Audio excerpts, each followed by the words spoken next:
right. Well, I'm excited to chat more. Let me know what some of your questions are. All right. Well, first of all, I start off by introducing myself. I'm Isabel, as you know. Yeah. I did two master degrees, but I did notice that I loved academics more than anything. I'm very studious, and like you, I'm highly organized. I love sort of all of my calendar stuff, and having all my notes, having a pen and a Yeah. notebook always at my side. And my dream, I come from a different background. Maybe like I was an athlete. And during my high school experience, I was always told, yeah, you are not good enough for Harvard. Like, never. I was always told that whenever I said like Harvard is essentially my dream eventually, and people would be like literally laugh in my face, and that'd be teachers. That's literally not even students, that's teachers. So I've come to the place of like, okay, people don't think I can do this. And I always like prove people wrong and everything. I've Oh, gone to a smaller university. I did really well there. I was like, God, this university thing, it's not really bad, despite people telling me I probably should not even go to university. And here we are. Extremely. Like I went to a practical university for the first degree, bachelor's, to the theory, very theory-based master's degrees. Loved it. To mhm. now thinking like my professor, my favorite professor, who's my mentor, was like, yeah, you should apply to Harvard. And I was like, you sure? And he's like, yeah, definitely. So this is where we go, or where we are currently. I'm really trying everything at the moment. Because I looked at your videos, and then you said, do it early, as early as you can. And I'm like, okay, we're on it. Like, let's do it now. And then I realized I'm probably a tad too early with some of my emails, like a little too early, but yeah, that's where we are right now. Like just preparation. No, and that's a great place to be. And I definitely think preparing early is good. No need to, we can talk about the emailing. Yes, right now is too early for the emails and networking, but it's great that you're thinking ahead. And I do have to say, no one can tell you that you're not good enough for Harvard or any other school. We've Thank all you. heard those kind of thoughts. I never thought, I was going to be able to get into Harvard as well. Like, I actually applied because when I was doing PhD applications, one of my really good friends, we were just chatting and he was like, oh, what schools are you applying to? And then I listed them off and he was like, well, where's Harvard? And I was like, I'm not going to apply there. Like, I don't think I can get in. And he's like, well, you got to Good. try. Like, you never know. And I was like, oh, I don't want to like put in. He's like, you already have your application together. Like, it's just another school. Just do it. And I was like, okay, I guess I'll apply to Harvard. And look at us now. So, um, Exactly. you know, I think, don't ever let those voices get, and it sounds like you haven't. So that's really great. And I'm glad that you and I are here chatting today. And yes, Thank I you. think you should aim to get into Harvard, but as you've seen in a lot of my videos, I also talk about how it's a numbers game and to always have sort Mhm. of other options that you're considering, not just one kind of key school. Exactly. And I'm sure you're already thinking about that as well. But I um, am. yeah, so let me know what questions you have as you're preparing now early, which is great. I've done two dissertations. That's not the issue, but I've not been part of any lab. It's Mhm. not like I know that you did sort of more a science, but you did a MPH, is that true? And then you went into a public, health policy PhD. So you'd already see like a health aspect. You're like, oh, that's a lab. I never had like an experience in a lab. We don't even call it lab in London. I wanted to ask you, this is like where the questions come in. What was your experience like how much research experience did you have? And like, you had really fantastic, obviously, probably that was part of your degree as well when you did the master's in health policy. Um, how did you get that experience? And like, was it already during your master's? Did you do much after your master's to be like, okay, I need to do more? Or Yeah. did you go directly from the master's into the PhD? And I think I remember in your email, in one of the email templates, you said that you are currently a student and applying. So you Yeah. didn't wait, you did directly, right? Yeah. So let me answer that question. I get this a lot, and it's a really good one.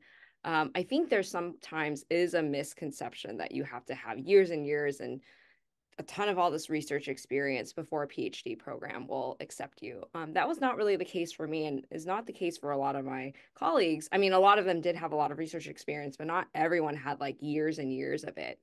So for me specifically, the only research experience I had before my master's was like a summer of doing, really sort of um not like just sort of like the grunt work of psychology research. Like I was just like inputting data and like grading exam. Like I was not doing like actual kind of innovative research. I started my master's my first year. I did no research, but for the summer, I did do a internship with actually the lab that I'm in right now at Stanford. And when Oh, I say wow. lab, I don't actually mean like I was like doing experiments, like science, like a lot of my work, and even that summer too, was all like doing research, like literature reviews, analyzing data in the computer. So it's like all my work could be done on a computer. So because I do not health policy, I actually do social behavioral science research, Oh, wow. population health. So I just work with a lot of data and surveys and qualitative. Yeah, but a lot of the work I do can be done not in a wet lab, or actually none of my work is in a wet lab, but that's what I mean when I say research or lab. So I had that one summer, 3 months. I don't even think it was like 10 weeks. I don't know, but that one summer. And then I remember meeting with my mentor and we were chatting about kind of timeline, like when should I apply for PhD programs? And she told me, she was like, there is a benefit of waiting a year. You could get another year of experience, after you graduate from your master's, doing like more research, maybe getting some more publications, etc. But also, you don't want to lose your momentum that you have. Mhm. So, me being the kind of go-getter I am, I was like, I don't want to lose that momentum. So, I applied during the second year of my master's. So I only had that summer of Mhm. experience, but because it was so productive, I got a paper out of it. I like really learned a lot. Amazing. So that in combination with some of my first year master's experience that I sort of wrote to sound very like public health applied and kind of researchy, that together was able to kind of put together a cohesive sort of research story for me when I was writing up my personal statement. Um, so I think it's not about how long, but about how impactful the work it is Mhm. that you do. And um, hopefully that's helpful. Yeah, And that's actually really helpful. As you said, you got a paper out of it, meaning that you either offered or co-authored a paper. yeah, well, I Um, mean, the other thing I want to say too is you definitely don't need a publication to get into a PhD program. That's but it not looks good. It will only help, but it will not hurt. So just know that don't stress too much about that piece. There are ways to uplift other parts of your application. I would say the publication, like I said, there are people who have publications and don't get into programs, so it's not the make or break of your application. What do you think made you stand out to Harvard specifically? And I know that the only one that you ended up not applying to was UC Berkeley, I think. Was it Berkeley, right? Because they didn't reply to you, but like all other schools and even your dream schools, they all replied. What made you stand out? Like what do you think you had that others did not? You mean when I was like networking with professors, like, or applying to the actual programs, or I guess Well, both? I'd say both because the networking with professors, as you said yourself, was essential for when it actually became the time, to look through all the applications or applicants. They remembered you. And so my Yeah. question, yeah, what made I you think stand out?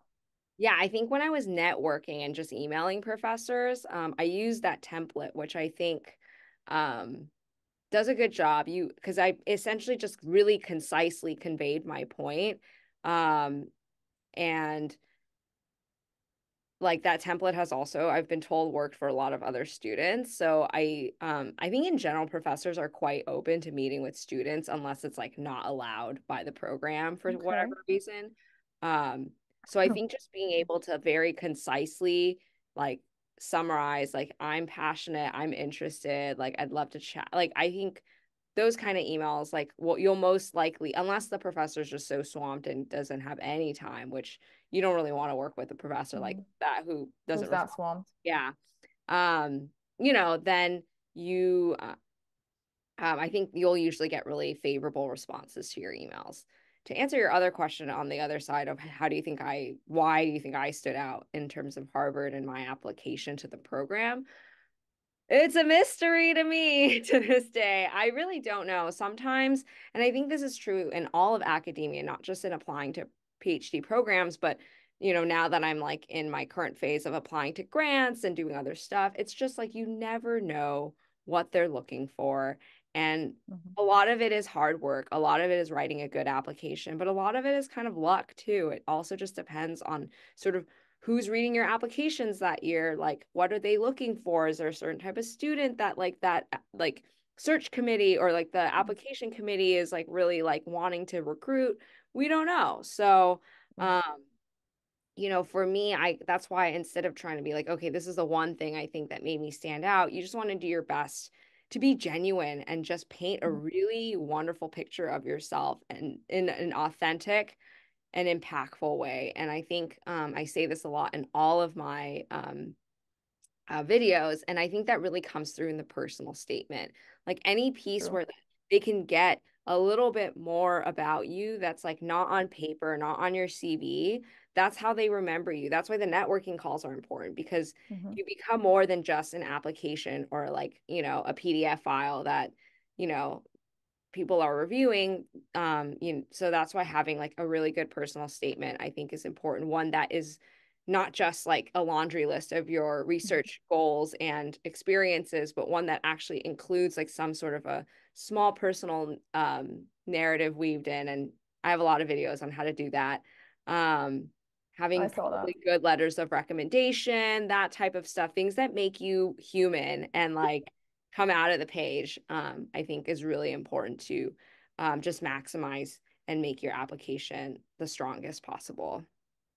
Thank you. That was a really good answer. I'm also thinking, as you said, like these talks or like networking that you had with these potential Yeah. supervisors, advisors, did you, before you put it into the sort of personal statement, you obviously were able to reference these, conversations. Yeah.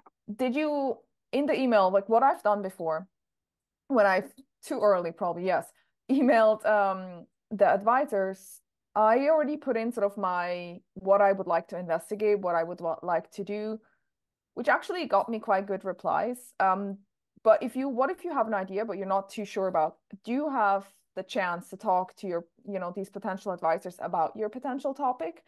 Like, did you do that? Like about, not just their research or funding, but also what you would like to do, and if you could discuss it with them to potentially come up together with like some direction or Oh, yeah. anything like that.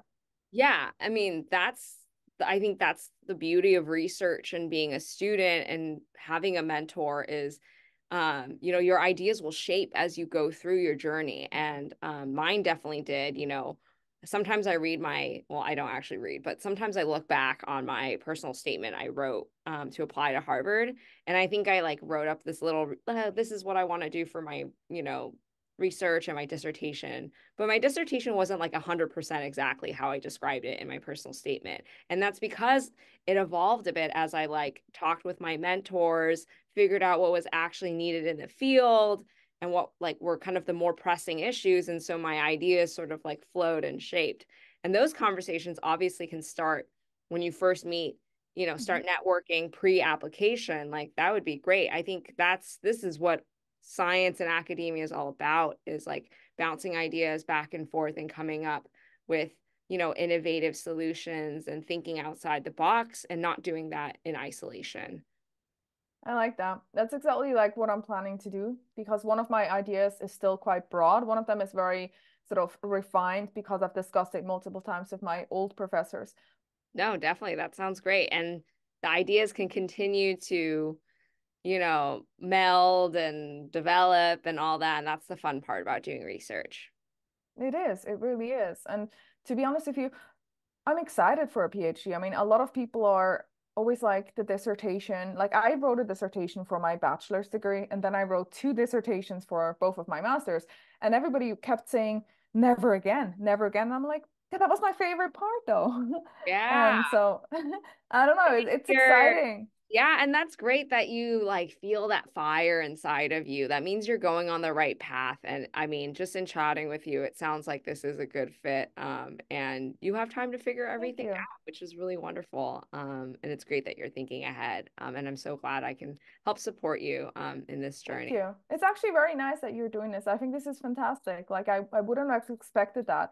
I felt like maybe you're just gonna send me like one line and then you were like, yeah, we can chat. I'm like, oh, that's really nice. I love Oh, that. of Thank you. course. I mean, this is honestly like, and I say this so much, but like, I love my research. I love doing what I do, but what really brings me joy in being in academia is chatting with other students and other colleagues and other people in the field. And especially here, like helping other students find their way to their sort of best fit PhD program. It's a really scary process applying for It is. PhD programs and making that decision and navigating all the like different requirements and the application Hmm. material. So any way that I can help with that and cheer you on, that's what I'm here for and that's what brings Thank me you. that fire and joy, every morning when I wake up. So I'm glad Thank you.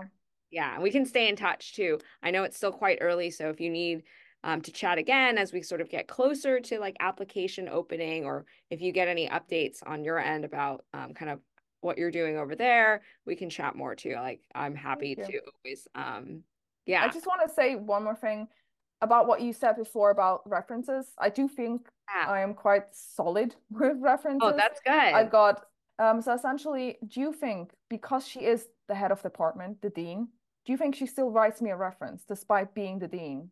Oh, absolutely. And the worst you should definitely ask. The worst that she'll say is like, I don't have the capacity to do this right now.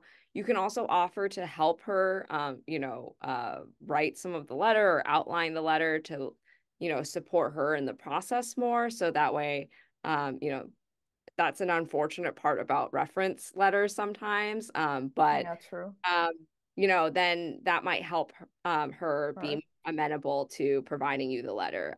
If it is the case that she doesn't have the bandwidth.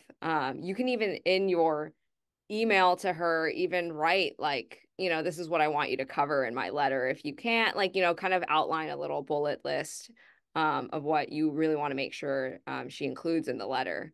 So I wouldn't worry too much about that.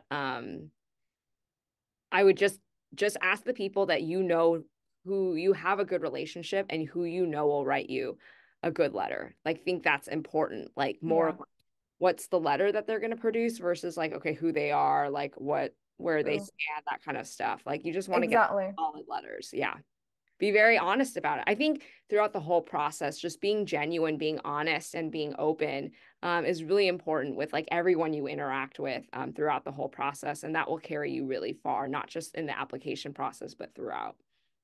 Thank you. That actually means so much. You answered so many of my questions, and I do feel better. Like this week has been sort of a up and down. I started self-doubt again, and just because, I don't know, this whole journey of going into PhD applications, it is, as you said, it's scary because I don't know, for me that's it now. Like I've been wanting this for a while. I've looked at Harvard and I've never even applied to Harvard until this point, and I've been a dream no, a fan, and this has been a dream since 20 years. So imagine that's been 20 years, and now that's it. That's we're getting to the point where I'm actually applying. So it is really scary. I know But it's scary, but it's also exciting. And again, no promise. Like you never know. I can't sit here and tell you definitely will get in.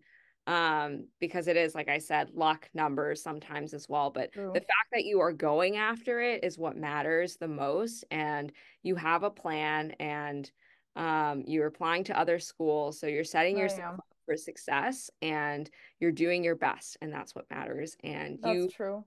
no one can tell you you're not good enough for Harvard. Even when you don't get in, or if you don't get in, you're still good enough. They just can't take more than like however many students. It's They take on. again, That's it's true. more about numbers and less about who you are as a student and what your qualifications are. It's to me, it's like a lot, almost everyone that I come across is worthy of being in some sort of PhD program. And it's really just up to the school and kind of like their numbers and whatnot of who they admit and not. So Exactly. Be motivated. I know that this is a difficult process and a scary process, but you're doing everything right. You're doing your best, and I'm here to cheer you on and help you out. So, Thank you. Thank you so much, Jessica. Like it's been really, really lovely to meet you. And like I said, like I cherish your help. Like I'm very glad I'm not on my own in this journey in a sense. Like it seemed like it up until like, I contacted you. It seemed like, oh my God, this is a huge thing. I'm quite on my own. Because obviously professors are always busy, so they can't really support you through that. But it's really nice that you, took the time to of talk course. to me. And you are definitely not alone. You have me and more than me. You have all those mentors you mentioned too. So you are not alone. True. And I'm always here. I'm just an email or Zoom call away. So don't hesitate to reach out. Thank you, Jessica.